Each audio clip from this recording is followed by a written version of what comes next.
Okay, friends, here we go. You're watching live as the judge takes the bench and sentence You ready? Jose Ibarra. Let's Make- listen in. Judge Patrick Haggard. We would first like to present victim impact testimony to his honor, and then I will proceed with talking about merger or issues like that in the sense that the state would be seeking. But I'm going to go at this time and call the witnesses up who wish to be heard for victim impact. So first, I would like to call Allison Phillips. And why don't Allison, John, and Lauren come on up together, the three of you? Victim impact statements will be heard first from Laken Riley's family and friends. Defense counsel has agreed that there's no need to swear the witnesses for the statement. If you could come over here, Ms. Phillips. Family members of So Laken before Riley the will be court, Your heard Honor, now. First will be Allison Phillips, and she's Laken's mom. Behind her is her husband and Laken's stepfather, John Phillips, and then their daughter, Laken's sister, Lauren.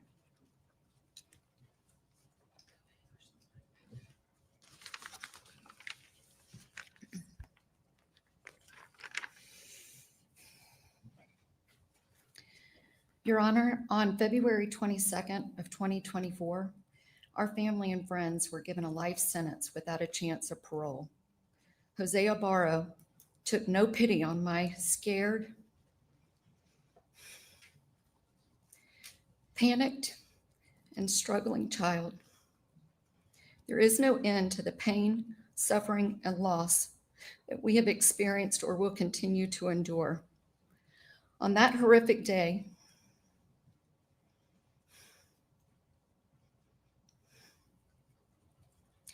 my precious daughter was attacked, beaten, and shown no mercy. She fought for her life and dignity and to save herself from being brutally raped. This sick, twisted, and evil coward showed no regard for Laken or human life. We are asking that same be done to him. Laken had a beautiful and bright future. She was smart, hardworking, kind, thoughtful, and most importantly, she was a child of God. She had a personal relationship with Jesus, and she loved being the hands and feet of his hands and feet in this world. She shared her love for our Lord with others through her mission trips, working with elderly at the nursing homes, and through her nursing career. Laken was an amazing friend, sister, niece, daughter, and granddaughter. Anyone who knew her knew about her loving heart. Laken's life was not the only life taken on that day that Jose Ibarra attacked her. The life of her family and friends was taken too. None of us will ever be the same. This monster took away our chances to see Laken graduate from nursing school. He took away our ability to meet our future son-in-law. He destroyed our chances of meeting our grandchildren. And he took my best friend.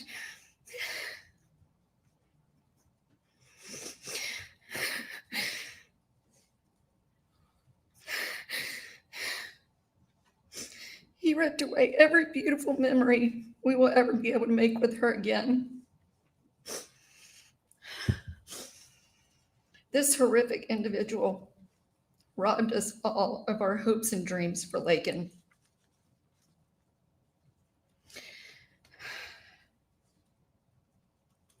Your Honor, I'm asking you to please give Jose Ibarra the same thing he gave us when he made the choice to take Laken's life and destroy ours. He showed no mercy on Laken when she was begging for her life.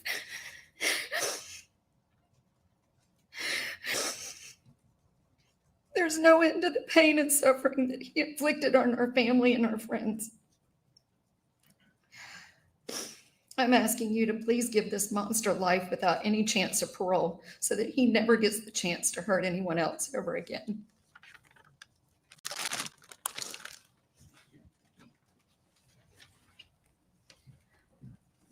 This is John Phillips, Your Honor. I'd like to thank Your Honor for the opportunity to speak today. I truly appreciate it. I heard in the opening statements from the defense that the loss of a life that was apparently full of promise is tragic. I'm here today to let Your Honor and the entire world know that Laken's life was not apparently full of promise, but instead was abundantly and exceptionally full of promise, and was a shining beacon in the life of everyone that knew her, that ever came in contact with her. I'm so proud of Laken and the beautiful person she was. And while I could stand here and try to tell the world the things that made her such a wonderful person, as well as the many things we have all been robbed and deprived of, I think one of her last journal entries dated 12/17/23 says it best. So here we go. To my future husband. As silly as I feel writing this, my old small group leader once recommended it, so here I am. To my future husband, I want you to know that I'm thinking about you. I'm working every day to become the best wife I can be. By working through my current relationships to best prepare me for ours and our kids one day. I'm focusing on God and what He defines as a faithful Christian life, and so that I can best embody those characteristics. I pray that you know that it is with my full faith and trust in God that I know this relationship has been handcrafted by Him. I pray that we continue to glorify the Lord, prioritize Him in every aspect of our lives, and raise our family, our future family, to be God-fearing Christians as well. I pray God is the center of our relationship, as it is a gift from Him. I thank Him for you before I even know you. I can't wait to love you in the best way I know how for the rest of our lives. I pray you know and feel the importance of my love and hopes for our relationship. No matter what challenges we face, I pray that our trust in God and love for one another overrules the obstacle. May our relationship last forever. Your future wife, Laken. That, Your Honor, was our beautiful Laken. That, Your Honor, is just a glimpse of what was tragically and brutally taken from her and us that day. The best daughter, sister, granddaughter, friend, and overall person that you could ever hope to meet. While it's true that none of our lives will ever be the same, we refuse to let this person rob Laken of the hope she gave to her family, loved ones, friends, and the world as a whole. We will proudly carry this hope on in her name in the days ahead and for the rest of our lives, because together we can all keep hope alive.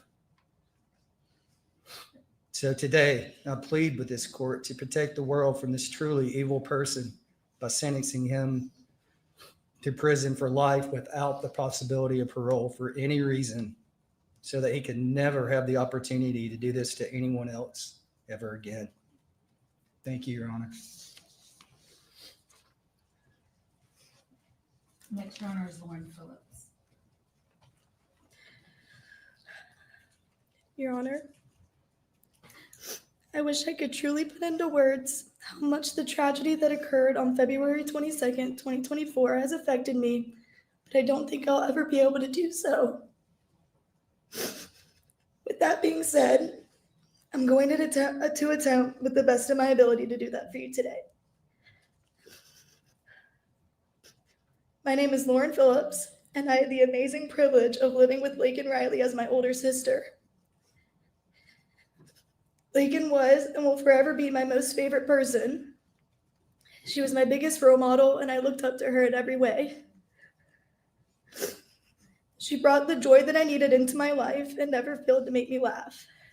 There was absolutely nothing that I wouldn't do for Laken, and nothing that she wouldn't do for me.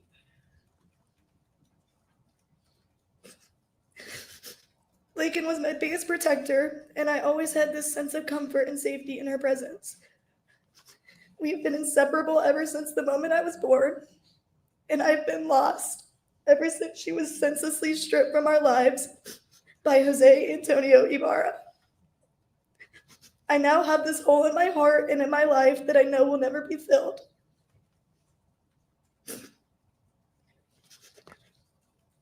I had to walk the stage of my high school graduation without my biggest supporter and cheerleader in the crowd. I had to finish my senior year of high school, which most would say is the happiest and most surreal part of your life. It was simply the opposite for me. I had to turn 18 and become an adult without the one person I looked up to there by my side. I had to get accepted into my dream school, the University of Georgia, without my sister telling me how proud of me she is, and finally getting to live in the same town together again.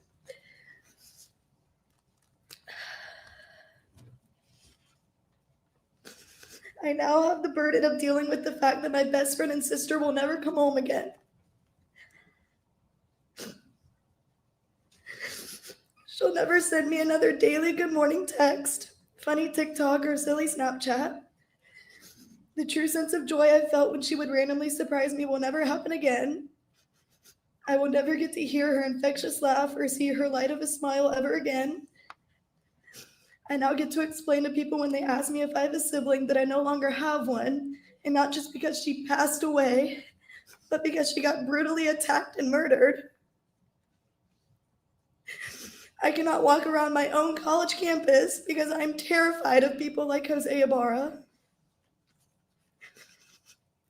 My parents will never be the same after losing their daughter in this tragic way.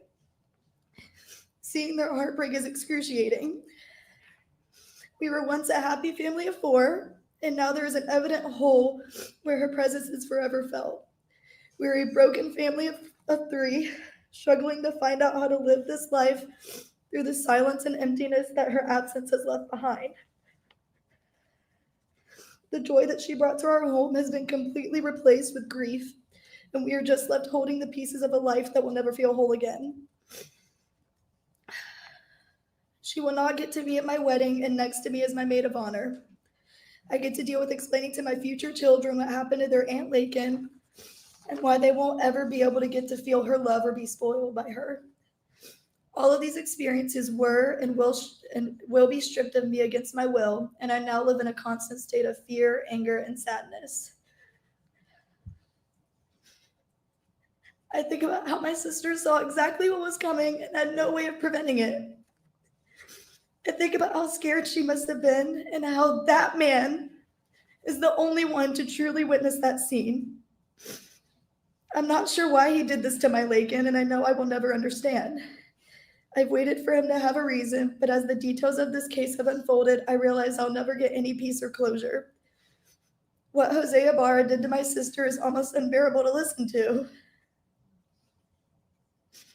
I am completely disgusted having to even look and be in the same room as him. That predator is inhumane and is the epitome of evil.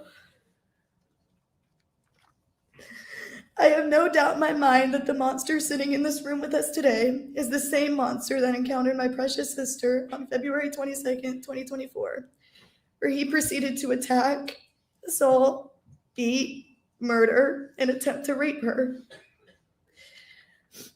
Jose Antonio Ibarra has completely and utterly ruined my life, and I can only hope and pray that he receives a sentence that ruins his. Thank you. Call Jason Riley. This is the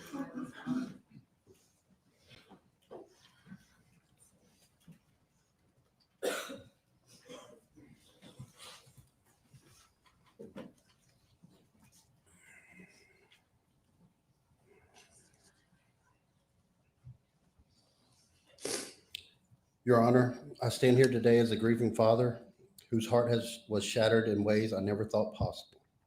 My daughter, Laken Riley, was not just our child. She was the light of my life, the person who brought joy to every room she entered. And now that light has been extinguished forever, taken from us in the most senseless and violent way imaginable. The pain I feel is unexplainable. Every day I am reminded that my daughter is gone. I will never hear her laugh again, never see her smile, never hold her hand or feel her hug. She was taken from us, from her family, from her friends, from her future. Our world has been torn apart, and no matter what happens here today, nothing will ever bring her back. I am haunted by the thought of the fear she must have felt in those final moments, and it breaks my heart knowing that she suffered. I have to live with the fact that I could not protect her when she needed me the most. The pain of not being there, of not being able to stop what happened to her, is something I will never escape. My daughter had so many dreams, so many hopes for the future. She had worked so hard to become a nurse, to work with children and spread the love of God. She was a loving, kind, and intelligent young woman. She had so much to offer the world, and her life was taken from her far too soon. I will never get to see her achieve those dreams. The void that has been left is unmeasurable. The impact of her loss on our family is immeasurable. As a father, I am forever burdened with the pain of losing my child. I will spend the rest of my life trying to navigate this grief, trying to make sense of the world that took my daughter from our family. But I will never forget her. I will keep her memory alive. And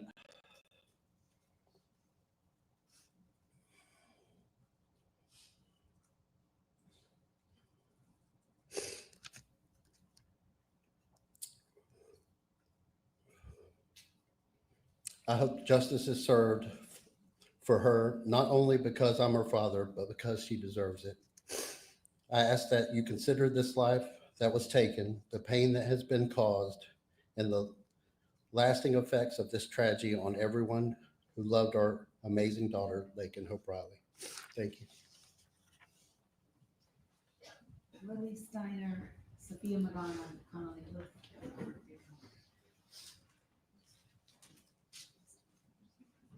Connolly's only the first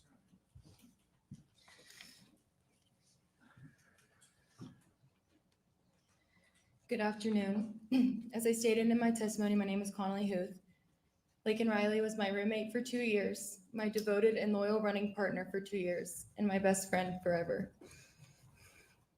I stand before you looking at you through eyes that have seen, ears that have heard, and a heart that has felt emotions no body, and especially no 22-year-old, should have to. On February 21st, my life was complete. I woke up on February 21st at 7:30 a.m., walked out of my bedroom door to streamers hung outside of my bedroom from the top of the door frame to the floor, balloons blown, decorations taped, and gifts presented precisely on my kitchen island. Laken did it.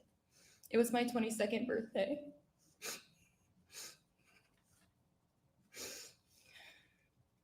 She had a 5 a.m. nursing clinical, yet she woke up at 4:30 a.m. to make me feel loved and appreciated, because that is who Laken Riley was. I went to dinner that night with my roommates and my family, and ended the night with my roommates, and especially Laken, showering me with love. It is clear and evident that this defendant, Jose Ibarra, has never felt this type of love and appreciation.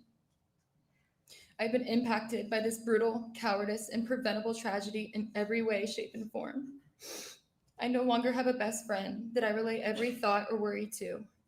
I no longer run every day. I lost my partner, and I lost the joy of what running was before Laken was taken from us. I cannot imagine running when I constantly am looking over my shoulder in public, wondering if I am next. I live with excruciating guilt every day that I was not accompanying Laken on this run, and that it was her and not me. And I hope and pray that it will never happen again to anyone. Along with this, the crime that this monster committed ruined one of the most special places in our friendship. Lake Herrick was Laken and I's safe space. We loved to go on running adventures throughout the park together. We had a code called Dock Time, Dock time consisted of either ending our runs or taking a calming walk to the dock at Lake Herrick. Here we would sit in silence, play music, or talk while sitting on the dock, simply enjoying each other's presence. All it took was a text saying, "I need dock time," and we were on the way to debrief whatever we needed to discuss. Now, when I think of this beautiful spot, I think of the terror and horror my sweet best friend had to endure at the hands of this monster. I think of all the things I have to do now to remember Laken. At times, I forget how she laughs or how she sounds, and I have to resort to looking through my camera roll of hundreds of videos I have. Videos where I talk to my future kids and introduce them to their Aunt Laken in college. To talk to my friend, I have to drive 20 minutes to her grave and sit and talk to her with no response, screaming at the sky. When I want to remember her, I have to go to my closet and pull out her clothes I was given and smell them to remember how she smelled. As I stand up here today, I am wearing one of Laken's shirts. This shirt has sat in my closet for months, not because I'm saving it for an occasion, but because I cannot afford to not remember these things like this about her. I sit in therapy week after week trying to heal February 22nd and life after. When I hear emergency vehicle sirens, I am triggered. I sat that day and watched dozens of emergency personnel drive by as I sat helpless. My roommates and I had to draw our own conclusions that the pinnacle of our house was no longer here when we watched a coroner drive by us after sitting at the fields for 2 hours with no answers. Our fears were confirmed when we received a university-wide email that alerted students, faculty, and staff that a female was deceased. I lost faith in humanity the day that my kind, selfless, beautiful, smart, loving, and perfect best friend left this earth. I will never understand why it had to happen in the first place, but more importantly, why out of all people it had to be her. The world lost a girl who would take the clothes off her back for her family, friends, and even strangers, who studied and devoted her life to Christ and nursing so she could save lives and make a difference in this world. Laken cannot be replaced. If you had the ability to bring her back out of all this, I would give up every earthly possession I have to see her infectious smile, hear her contagious laugh, and her infamous "love you, girl," and I would hug her neck, but you cannot. Laken made this world, and more specifically my world, better. My first 2 years of college, when I did not know Laken, I went home all the time. My last 2 years of college, you had to drag me home. That was because Laken was my person. So, Your Honor, I wish to proclaim the maximum sentence for the defendant, as I will never be the same. Her loving, beautiful family will never be the same, and this world will never be the same. I hope this sentencing sets a precedent so it stops with Laken and fails to happen to anyone again. Laken was a hero and a warrior. She died a hero and a warrior, and she is a hero and warrior to all of us. Laken was my source of light, joy, and unwavering happiness. So when her life was taken, so was the part of me that knew how to truly feel those things again. Thank you, Your Honor. How powerful. She pointed at the defendant and she told Your Honor and the court that she was wearing her friend's Honor. shirt. My name is Lily Steiner, and as mentioned in my testimony, I was one of Laken's roommates, friends, and family.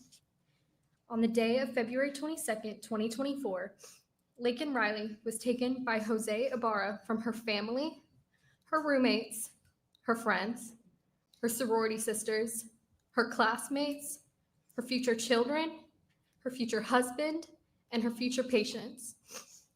This trial focused on the death of Laken, which has overshadowed the life that she lived, the life that was stolen from this community. Laken was the most driven student with the biggest heart of anyone I think I ever will meet. As roommates, we got to spend a whole lot of time together. We had our family dinners that were strictly chili. We watched Dancing with the Stars every Tuesday. We had almost daily Starbucks runs, which I hoped to do that morning when I checked her location around the time she took her final breaths. We'd often get to a point at least once a week where we'd get emotional thinking about what life is going to be like once we graduated. Laken held a place in all of our imaginary futures. Now, Sophia, Connolly, and I graduated in May, required to move on with our lives, while Laken can't. We have the privilege to get jobs and move to an exciting new city to experience post-grad life, but Laken doesn't. I'm currently working as a medical assistant, waking up every day dreading that I won't get a text from her to make my day better.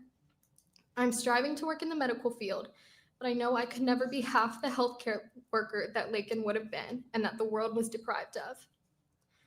While living together, we often would play outside of our house in the middle of the street, specifically Foursquare, listening to a playlist I made called Playtime with My Family. Our home was such a special place to us, one that was tainted. Athens has never been the same, nor will it ever be.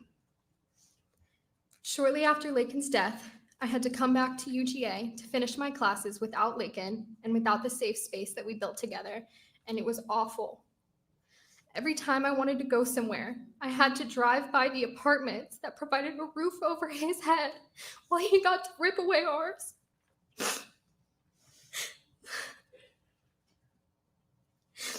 Life without Laken has been so dull, and having to learn how to navigate time without her through grief, anger, and fear has been beyond difficult. So many people are lost without her. Laken made her short time on Earth so significant that she managed to impact those who she never even met. Laken left a colossal legacy to everyone she touched, and I have zero doubt that she is still not finished building it. And that is something Jose Ibarra will never be able to take away. I hope to never say his name again, but to shout Laken's every chance I get. I kindly ask your honor that you help us all in our long healing journey by allotting the maximum sentence for Jose that unfortunately still won't make up for the beautiful life taken. Sophie. Your Honor, my name is Sophia Magana. I'm Laken Riley's roommate of 3 years. I stand before you today with a heart full of grief, sadness, and an overwhelming sense of loss of my best friend. Laken wasn't just my best friend. She was my roommate, my sorority sister, and above all, she was my chosen family. The joy and kindness Laken brought into my life every single day could never fully be put into words. We confided in each other, supported each other through life's challenges, and celebrated our joys together. The loss of my best friend has shattered my world in ways I never thought possible. I never imagined that I'd have to navigate life without her by my side. Every day, her friends, family, and loved ones carry the weight of her absence, a weight that is heavy and unrelenting. Laken was my fearless other half. As someone who's reserved and awkward, Laken was always there to nudge me to step out of my comfort zone. She would pull me onto the dance floor and encourage me to try new things and remind me to live life to the fullest. I trusted her completely, and I always knew she was there for me as I was for her. Those small, precious pieces of life that we once took for granted are now reminders of what I've lost. Laken taught so many people in her life invaluable lessons. She showed me how to find joy in every moment, how to embrace life with an open heart, and how to dance in a crowded room without caring what anyone else thought. These lessons will stay with me forever. Laken was not just my best friend. She was a devoted daughter, a loving sister, and a cherished friend to so many. She was an exceptional student with a bright future ahead of her, destined to become a nurse who would touch countless lives with her compassion and care. I miss hearing her laugh, seeing her smile, and hearing her voice, all of which brought warmth and light to all those around her. Now we are forced to confront an unthinkable reality. We will never again hear the joy of her laughter, feel the warmth of her smile, or find peace in the sound of her voice. The loss of Laken has left a hole in our hearts that can never be filled. The monster who took Laken's life has clearly never known love, like the love Laken showed everyone in her life. Love that was boundless. Love that was a testament to the amazing person she was. Jose Ibarra brutally attacked Laken. And now spaces that were once filled with joy and peace are places I fear for my safety. I now live my life in a fear, constantly looking over my shoulder with the new reality that the unexpected can happen. A world Laken taught me to embrace is now a world I feel unsafe in. Every day I put on a brave face as I step into my classroom, ready to teach and support my students. I mask my emotions and fears to shield them from the harsh realities of the world. preserving their sense of security and innocence in the world. Yet inside, I'm struggling, holding back tears until I can slip away to the bathroom or wait for the school day to end so I can finally let my true emotions surface beyond those four walls. February 22nd, 2024 is a day I will never forget. It is a day Jose Ibarra chose to commit an unthinkable act of murder Laken. He took from this world somebody who embodied love and light. Jose took my light, my sense of joy, my best friend, and my other half. Losing Laken has left an enormous hole in my life. The world feels quieter, emptier, and far less joyful without her in it. Her absence is felt in every corner of my day-to-day life, and I don't know how to fill the space that she once occupied. But what I do know is this. Laken's legacy of love, kindness, and friendship will live in all of us who knew her. The love she gave so freely will continue to guide me as I navigate this life without her. Jose Antonio Ibarra took Laken's life, and I hope that your verdict ensures that Jose experiences lifelong pain that is only a small glimpse of the pain we will live with daily since the loss of Laken. No punishment will ever truly account for what Jose has done, but it is my hope that justice will honor Laken's memory and the profound impact she had on all of our lives. Thank you. Abby, have a minute.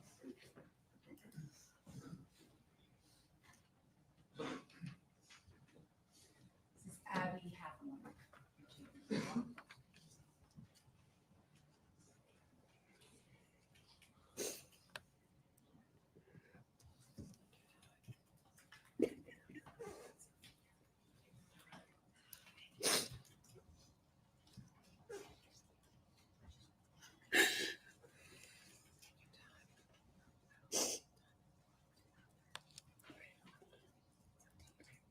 You want me to read it for you? Lynn. Sure. You want to read it? Can you read it? I can. Okay. So, Your Honor, Miss Carrie Howell will be reading the statement for Abby. And this is Abby's statement that she prepared, but will be read right here. It was 1:49 p.m. on February 22nd of 2024 that I learned Laken was missing. I immediately text her, "Laken, where are you? Why are people saying you're missing?" Just minutes after 2:17 p.m., a campus email came out confirming my worst nightmare. Laken had been found unconscious and not breathing. Laken, the girl I met in middle school and became best friends with our freshman year of high school. The girl I couldn't imagine being far away from when it came time for college, so we both decided to attend the University of Georgia together. The girl who stuck by me and got me through some of my toughest times in life, as well as accompanied me during some of my best. The loss of her is something I will never be able to come to terms with. I will never be able to come to terms with the fact that I was sitting in class just down the road, going about my day, the morning this horrific event was taking place. I will never not think about the last time I saw her, the pink sweatshirt she was wearing, and the last words she ever said to me. I will never not think about all the things I would have said had I known it would be my last time seeing her and talking to her. Myself, everyone up here, and the world has lost such a special person. Laken was intelligent, patient, loyal, driven, and kind. Her pureness and love for the Lord were evident and shined through her in a way unlike anyone I have ever met before. She is in a better place, but it is not fair that the rest of us still here on earth have to suffer because of this individual's actions. Because of this individual, some of my happiest days, such as the day I get married and have kids, will be forever accompanied by a feeling of grief, a sadness that Laken will not be there with me to experience them. Because of this individual, I have so many fun memories, but no one here to share them with. Because of this individual, I will be searching for the rest of my life for a friendship like the one I shared with Laken, but I know I will never find one because ours was simply unreplicable. I am here today to support Laken. I hope to provide only a fraction of the support she continuously gave me during her time here on earth. I miss her desperately and long for the day I get to see her again. Since February 22nd of 2024, I will forever be changed.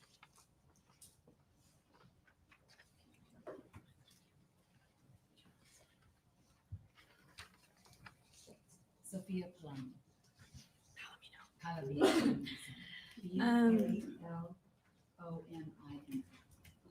Good afternoon. February 22nd, 2022 changed my life forever.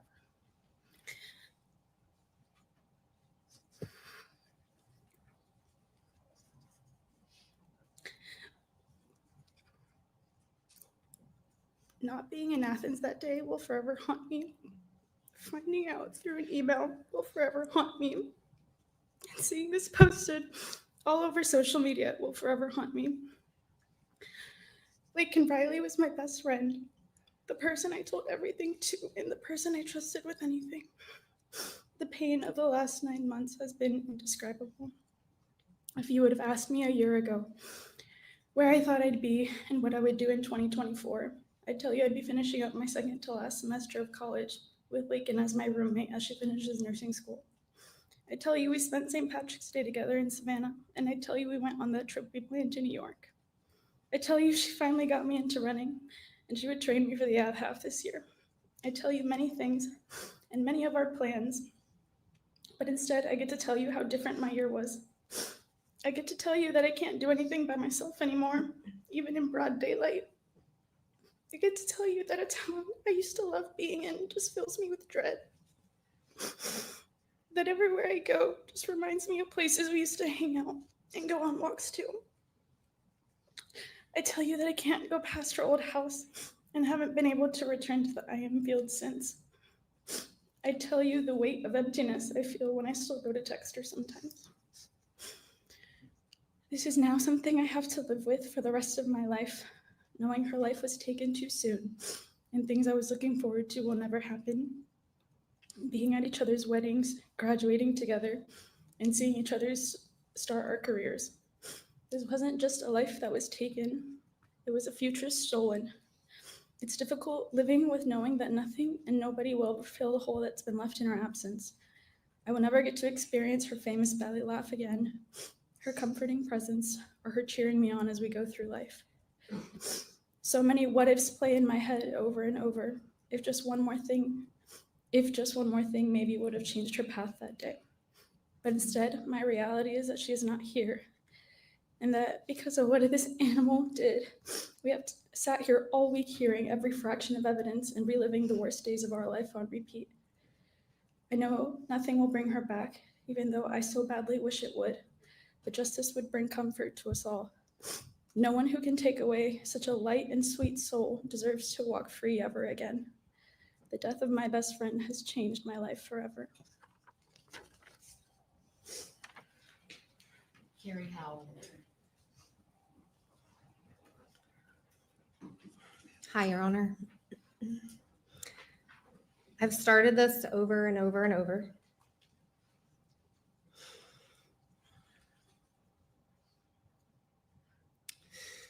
Feeling paralyzed in my thoughts.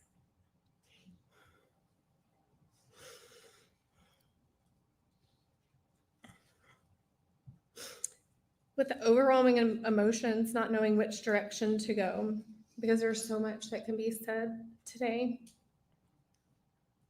Everyone has spoken so beautifully over her, and I had the privilege of getting to speak about her at her celebration of life and getting to talk about all of the beautiful and wonderful things about her. My name is Carrie Howell, and my husband Matt and I have had the blessing of calling Laken and Lauren's parents, John and Allison Phillips, our best friends.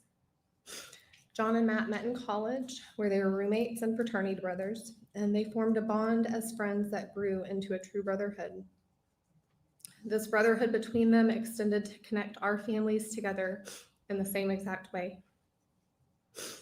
It is a friendship that runs deep and loves big. Our families and children have grown up together and had many adventures and vacations together over the last 20 plus years. We have had the privilege and joy of watching Laken and Lauren grow up. 272 days ago, On the morning of February 22nd, 2024, our lives were forever changed in a way none of us could have ever imagined.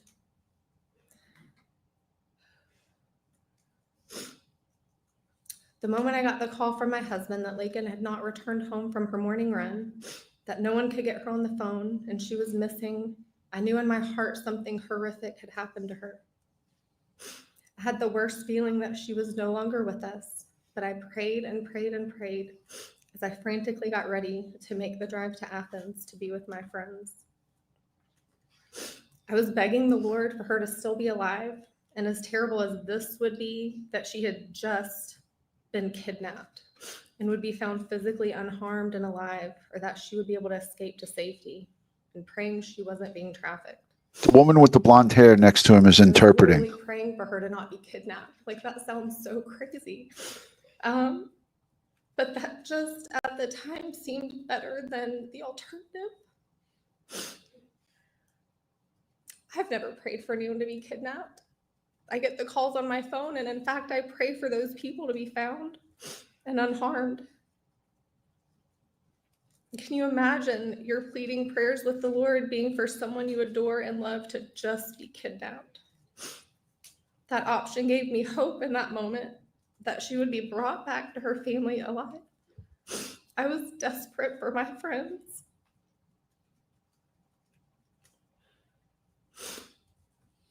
This nightmare spiraled out of control when I received another call from my husband while he was on the road, or while I was on the road to Athens.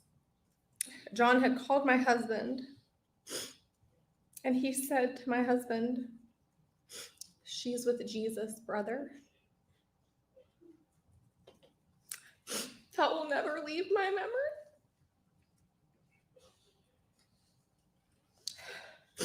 As my oldest daughter and I sat in traffic on our way to Athens, time seemed to have stopped in that moment. Yet, as we are here 272 days later, time has continued. It has continued in ebbs and flows of every emotion you can experience. Time has stood still in utter disbelief that this precious human is gone, while day-to-day life continues on. This was an act of pure evil at the hands of Jose Antonio Ibarra. He willfully chose to prey on innocent young women on the morning of February 22nd, with Laken Hope Riley being the young woman he would succeed in torturing in the most excruciating and brutal way, while she fought not only for her life, but for her dignity. He must have believed that she was there for his taking, that he was entitled to whatever sick, perverted urges and desires he had that morning. Not one person on this planet has even one right to take what they want from a person simply because they want it. Yet Jose did that. Because of his evil actions, we are all being forced to learn how to navigate life with the stark, harsh reality of Laken no longer being here. Her amazing friends have been robbed of the beautiful gift of lifelong friendships and doing life together with their future husbands and children, the way my family and the Phillips family have been blessed to do all of these years. Her grandparents and aunts and uncles and cousins feel the absence of her presence constantly and have been robbed of the continued blessing of her being a bright light in their family.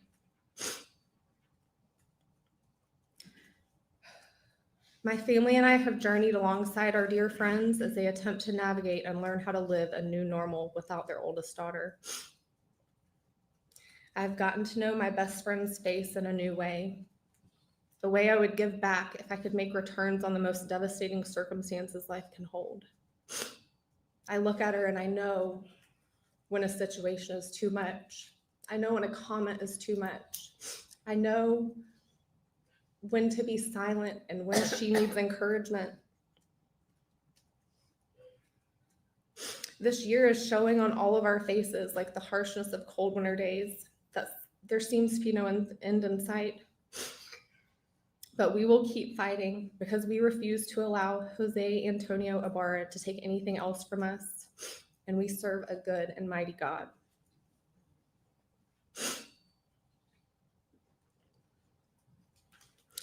We've already been forced to journey through our annual family vacation without her, family get-togethers, fun events.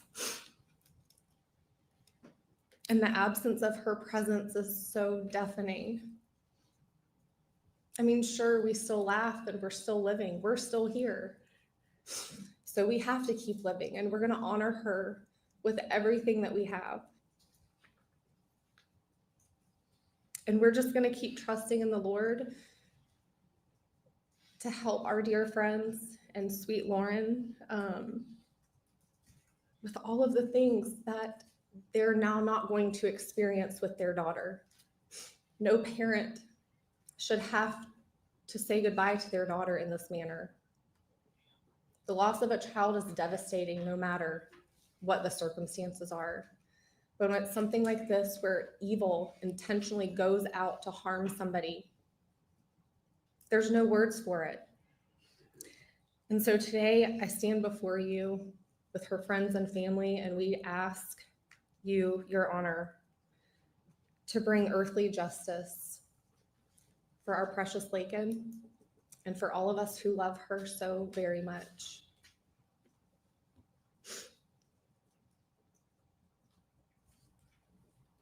She was truly one of the most precious people that I've ever had the honor of knowing. She exhibited the fruit of the Spirit in the Bible because she truly lived her life for Jesus, as you got to hear John read in her journal entry. That was her. That was a private entry, not for anyone else. And you got to see the type of person that she truly is in her heart. Pure and lovely, and her laugh that everyone has talked about, literally one of all of our favorite things about her. And we never get to hear it again because of him. So we ask, Your Honor, for you to consider in your sentencing for him to not be able to ever be out of prison and for him to spend all of his days there without any possibility of getting out. Thank you. Tell me your name again. It is Carrie Howell. Carrie? Yes, sir. And Your Honor, that at this time completes the statements for victim impact evidence from Laken's family and friends. The state would also have a few more items to present for victim impact, and then I'll address the indictment with the court. And one of the things I wanted to share with the court is that a lot of times when we hear victim impact evidence, it is very much so the way that we hear it here in court.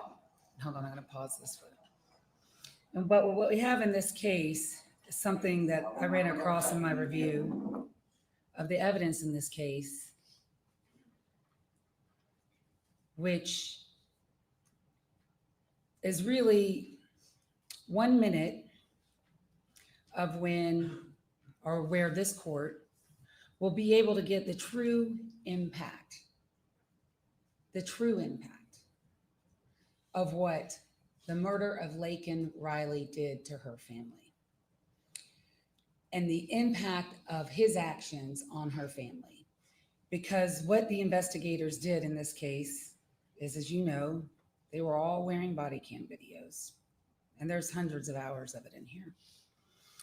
And there is one moment where, and I'm just going to play 1 minute of it, just 1 minute of the horror that this family has gone through in the last 9 months and what they're going to continue to go through for the rest of their lives.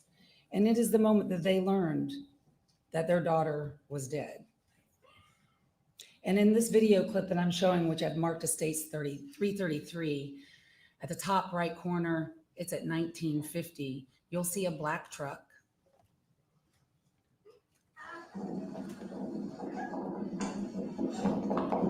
Our daughter is late. Are you going to what? Please, my daughter. Okay, let's step up here. Come on, let's go. Come here, all right?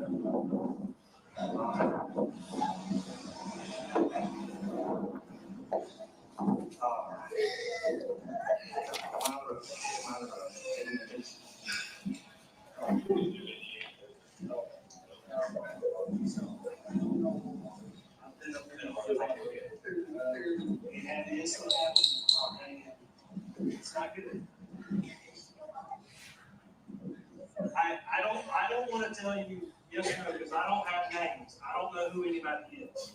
I do know that this is a pretty serious incident.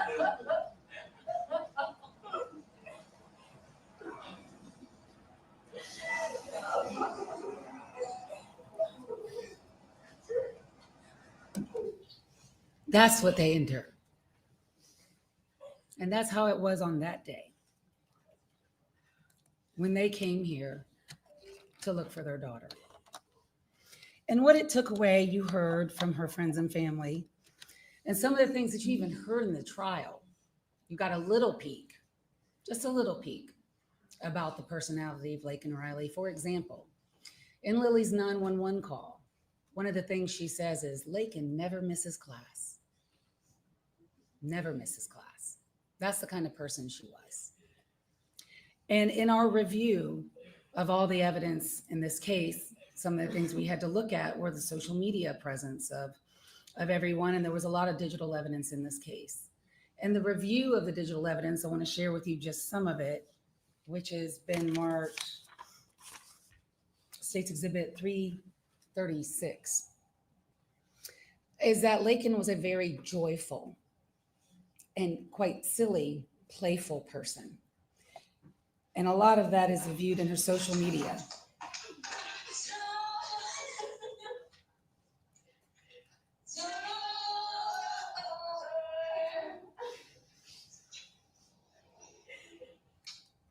And the Ring doorbell. Running.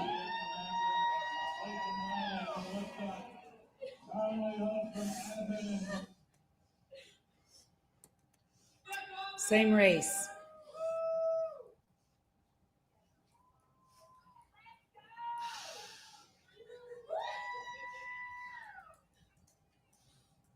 And these are just little snippets that we saw in the investigation that we thought would be important to share with the court, that shows not only the type of person that she was, that you just heard from her friends and family, but the true impact that her murder had on her parents. But more than that, one of the things that the court is permitted to consider in victim impact testimony is the impact that her death has on this community. And in that regard, the investigative team has spent a great deal of time out there at the crime scene, Lake Herrick, all of those trails, and looking for things, measuring things, just going about the daily jobs of homicide investigators and homicide prosecutors. And one thing that we noticed that's still there is State's 335.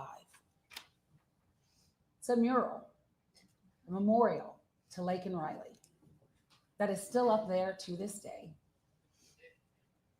that shows the impact of her death on this community. And that is something that Your Honor is permitted to consider in deciding what would be an appropriate sentence in this case. And everyone is correct, and I'm sure we'll hear it. You know, whatever you do, Judge, you can't bring her back, and it's horrible. But what you can do is give comfort with your sentence. And what you can do and what you are permitted to do, and what I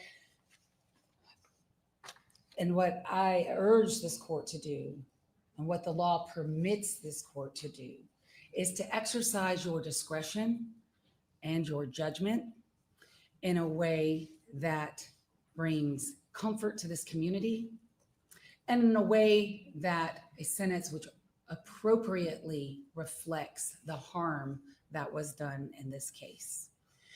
And a sentence of life without the possibility of parole would bring comfort to this community.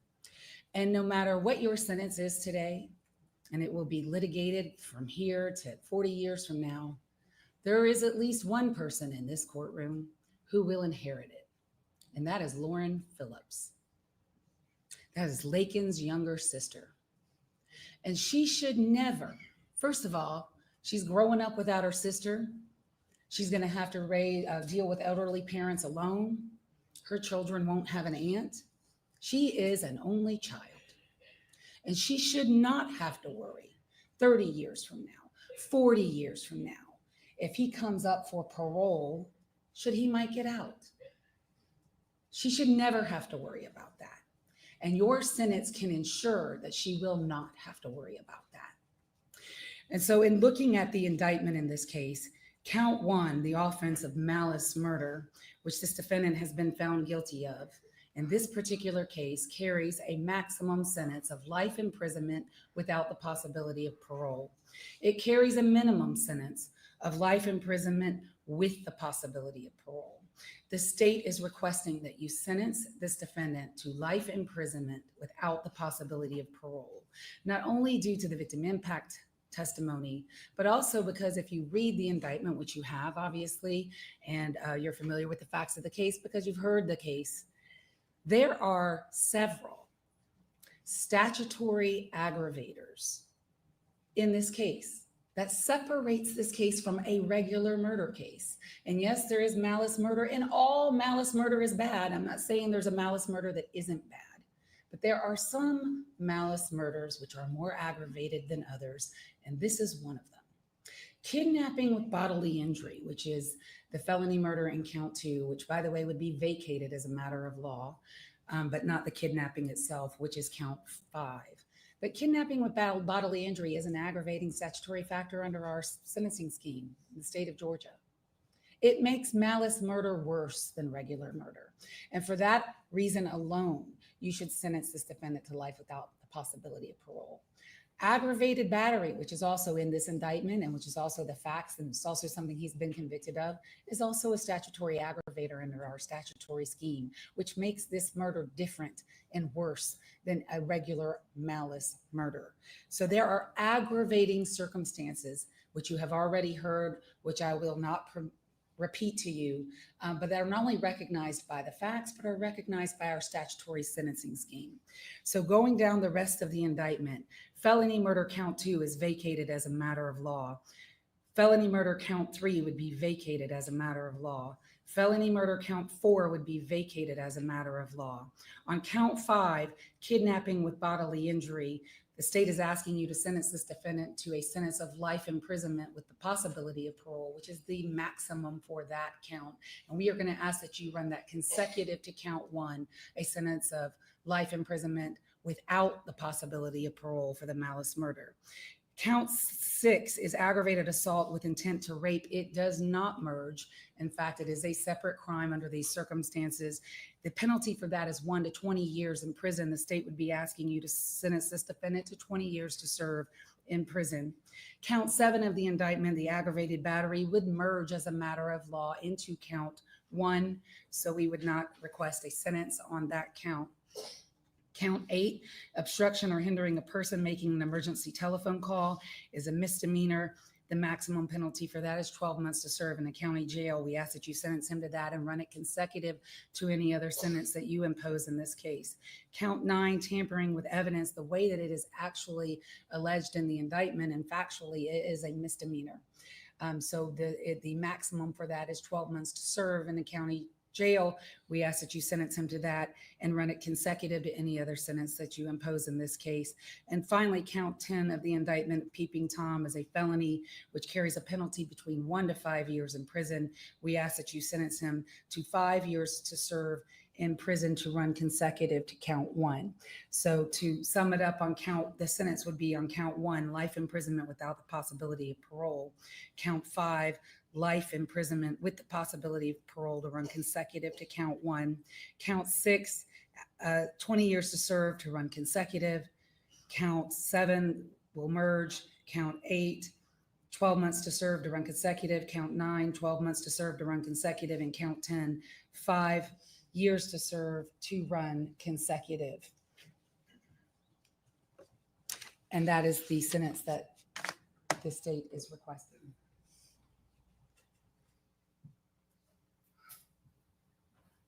Mr. Donnelly? What possibly this defense attorney could say here is beyond me, but we're going to hear it. Yes, sir. Thank you. So obviously the court is aware that on count 1, there's really only 2 options for the court. It's an automatic life sentence. The only option is whether the court can indicate that it should be without the possibility of future parole. We're asking the court to not impose that. The life without parole. Getting a life sentence is automatic. There's certainly no guarantee of parole, and would be uncertain, and it would be many decades in the future. And we do not oppose the state's recommendation that the life sentence, which is also mandatory on count 5, be made consecutive. We certainly, just to state the obvious, trust that the court will not consider for sentencing purposes the fact that Mr. Ibarra had a trial. The defense has made every attempt, made every effort to do its job and to pursue this process in a way to respect both the process itself and also to not cause any disrespect toward the feelings of Ms. Riley's loved ones. And if anything like that has happened, it certainly was not intended. And the defense is not immune to the sensitivity of this case. Again, to not only her loved ones, but to the greater community. The state's request is not unexpected to us. We anticipated that, and it's certainly understandable. And there is, though, a divide there. The state, while it is understandable the request that they make, the court, there's some separation given here in this process, and the court will be the one to impose it. So our request that you give consecutive life sentences on counts 1 and count 5. We have no position on the remaining counts. We'll send a message that to whatever future custodian of Mr. Ibarra as to the gravity of this crime and the gravity of the situation. That the court has expressed an intention for, it's obviously a legal fiction that he would serve 2 life sentences behind bars, but the law allows that, and it does, it sends that message to the future custodians as to the gravity. But the withholding of the life without parole aspect of count 1 would at least give Mr. Ibarra the sliver of incentive to reflect and conduct himself with some recognition of that reflection. He deserves The state nothing. agency and the staff of that agency who will be tasked with supervising his custody will have the opportunity to monitor him closely for, again, many years, many decades into the future. And it's impossible to know the future, obviously. But by imposing life sentences without removing the future custodians to the ability to do their job is our request at this time.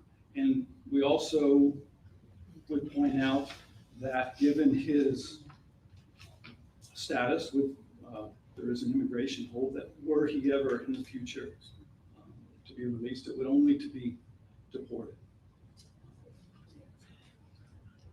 And that's all I have. Sit down, pal. He does not deserve the chance to be deported or to have parole. This man is a menace to society, a monstrous murderer. He deserves to die in a U.S. prison. That's what he deserves, to rot from the inside out. And that's my opinion, and I'm sticking to it, because the death penalty was not on the table due to the prosecutor not going for it. The district attorney did not use and utilize the death penalty statute for whatever reason, but he needs to rot from the inside out, inside the jail, preferably under the jail. Let's listen to the judge.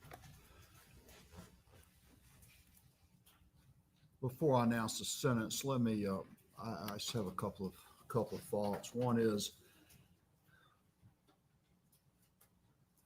oftentimes people use the term closure at an event like this, and I acknowledge that there's no such thing as closure.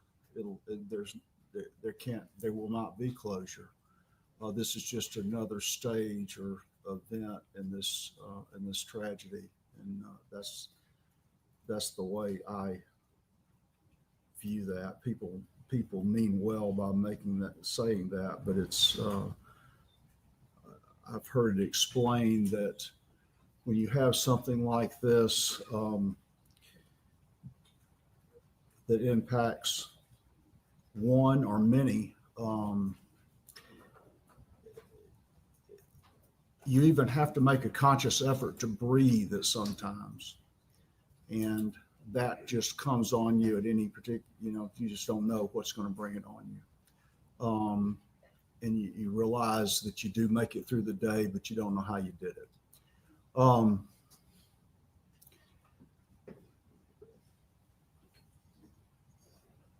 But I also, and this goes back to what Carrie Howell was saying, that, as many times as you reflect on the loss, at some point you start smiling about the memories. And I'm hopeful that at some point that takes over to a certain extent. But there's very little, including the sentence of Mr. Ibarra, that's going to help much. And I acknowledge that.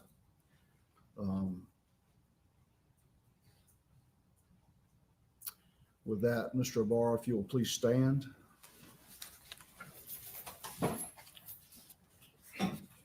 Count one, malice murder. I sentence you to life without the possibility of parole. Count two will be vacated as a matter of operation of law. Count three, vacated by operation of law. Count four, vacated by operation of law. Count five, life in prison consecutive to count one. Count six, 20 years to serve consecutive to count five. Count seven will merge with count one. Count 8, 12 months consecutive to count 6. Strike that. 12 months, but I don't want it to 6. It's just going to be consecutive. Count 9, 12 months consecutive. Count 10, 5 years consecutive to count 6. So that would mean the misdemeanors would come after the felonies. That will be the sentence. Mr. Ibarra, I will advise you that you have 30 days from today to seek any post-judgment relief in the form of a motion for a new trial or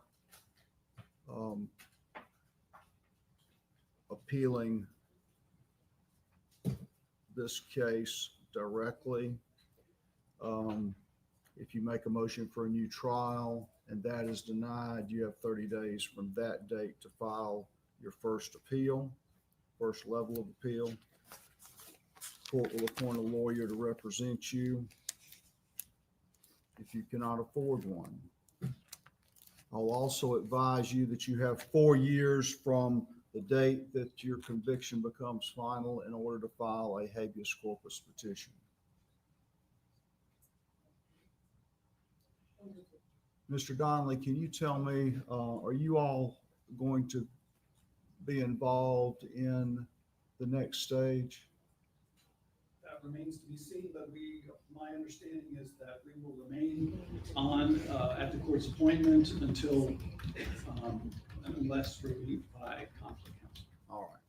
And you'll make those We will arrangements. communicate that with Mr. Ibarra and with the court. Okay. All right. Anything else, Ms. Ross? No, Your Honor. Okay. It's gonna take a little, yeah, can we take the? Okay, that'll be fine. Can do that. Everybody remain seated, please. Take charge. Take charge. Cart that monster off to prison. All right. That will conclude the proceedings.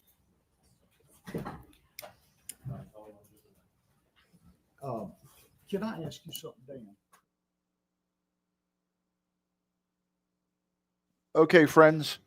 So you heard it. I'm going to put myself back on just for a second and show a little bit here. Life without the possibility of parole on charge 1, which is murder. Count 2 and count 3 and count 4 vacated. Count 5, life consecutively. Count 6, 20 years consecutively. Count 7 merged with count 1. Count 8, 12 months consecutively. Count 9, 12 months consecutive. And count 10, I believe it was the Peeping Tom, 5 years consecutive to count 6. This is the conclusion of the sentencing of Jose Antonio Ibarra here in this country illegally. If we deported him and sent him back, he is a danger to come back to this country. We know how that goes. It's happened before. He will now rot from the inside out inside a United States prison, a state prison. And I hope that he has not one good day behind bars. I hope he rots from the inside out. And I send strength, prayers, and positive vibes to Laken Riley's family, her loved ones, and the entire community. Today is not a day to talk about the DP, the death penalty. We will have another discussion on a different day about that, because we have to now respect the victims and their families. The victims are the surviving family and friends that we heard from. Let's keep them in our hearts. Let's keep them in our prayers. And I want to thank you all for joining and hanging out here with me. I know you had many other choices to watch. You guys standing by and watching with us here tells me a lot, and I thank you all for it. On behalf of Crime Time with DutyRon and Ed Wallace, I want to say thank you. God bless, and we will talk soon. Peace and love from Crime Time with DutyRon. Thank you.